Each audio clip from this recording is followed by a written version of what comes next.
Учитывая, что камины имеют довольно низкий коэффициент полезного действия и больше всего служат не для обогрева, а для украшения жилища, люди все чаще стали использовать для обогрева очень функциональные обогревательные устройства, более известные в народе под названием камин с водяным контуром. Итак, что это такое и как они работают, мы с вами более подробно поговорим сегодня на канале.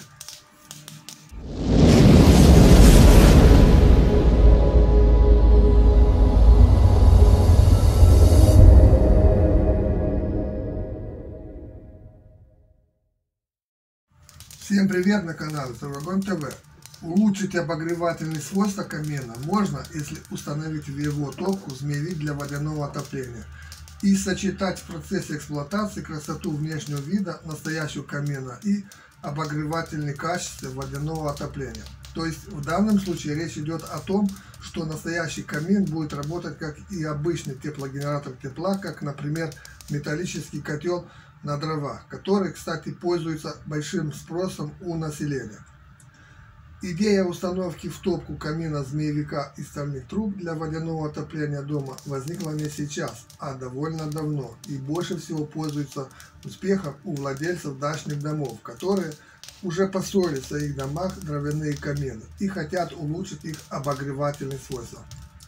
Дровяной камин по красоте внешнего вида совсем не уступает дровяным металлическим котлам для водяного отопления известных производителей, и поэтому он может быть вполне конкурентоспособным как в плане его обогревательных свойств, так и в плане красоты внешнего вида.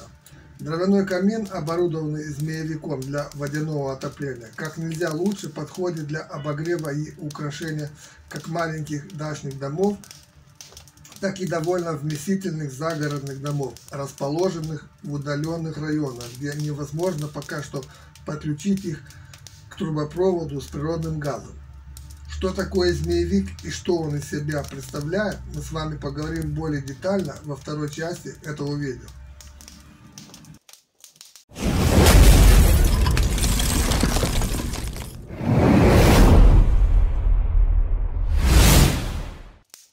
Очень часто отопление дачных домов и других жилых помещений осуществляется использованием каминов, в которых монтируют самодельные генераторы тепла из листового металла или из стальных труб, более известные в народе как змеевик или водяные контуры.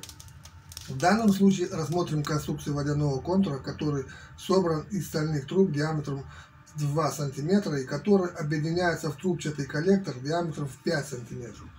Общая площадь поверхности нагрева такого устройства может составлять до 1,5 квадратных метров. Таким образом, во время растопки камина вода в водяном контуре нагревается до максимальной температуры и, циркулируя в нем, направляется по трубопроводу к радиаторам системы водяного отопления дома. Расчетная теплоотдача такого контура может составлять до 9000 Вт или 7000 килокалорий в час. Размеры именно этого водяного контура составляют в длину 60 см, в высоту 40 см, а по ширине 35 см. Весит такой змеевик не более 25 кг, но вес зависит, как вы все понимаете, от толщины стенок металла, ну и от диаметра труб. Теплопроизводительность любого водяного контура должна восполнять потери тепла в помещении дома в наиболее холодный зимний период. Поэтому размеры водяного контура выбирают в соответствии с суммарными теплопотерями в помещении дома. Но во всех случаях размеры водяного контура не должны быть огромными, так как чем меньше воды в нем, тем быстрее вода нагревается и, следовательно, быстрее циркулирует в трубопроводе.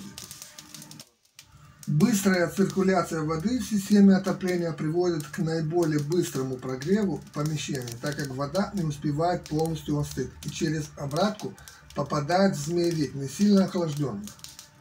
Размер этого водяного контура позволяет обогревать двухэтажный дом площадью до 250 квадратных метров. Если у вас дом размером поменьше, ну скажем площадью до 100 квадратных метров, то смело можете использовать точно такой же водяной контур с такими же размерами по ширине и высоте, но длину можно сократить до 40 см, например. Это приведет к уменьшению объема воды в трубопроводной системе, а следовательно и к экономии печного топлива во время растопки печи. И последнее. Почему именно камины или печи такого типа более всего подходят для установки в них водяного контура? Спросите вы, и я вам отвечу следующим образом. Камины, оборудованные змеевиками такого типа, имеют большой процент КПД при сжигании топлива в топливнике, а также в них присутствует более простая система движения газов, что обеспечивает использование тепловой энергии от сжигания топлива наиболее полно. Для установки змеевика в топку уже построенного камина не требуется больших затрат или объемных ремонтных работ. Змеевик можно достаточно быстро установить или обратно извлечь его из топки для ремонта, например, и все это возможно сделать самому без привлечения других специалистов. Водяное отопление, как вы все знаете, имеет несомненно больше преимуществ как перед обыкновенным каминным отоплением, так и перед обычным печным. На этом все. Всем спасибо за внимание. Жду, как всегда, ваших комментов под этим видео. Хочу напомнить вам, что более подробную информацию вы найдете на страницах сайта стройвагон.ру. Тем, кто смотрит наш канал впервые, просим оформить подписку на новые обновления нашего канала. Думаю, что очень скоро встретимся опять в новом выпуске. Ставим лайки, комментируем это видео, распространяем это видео и оформляем подписку.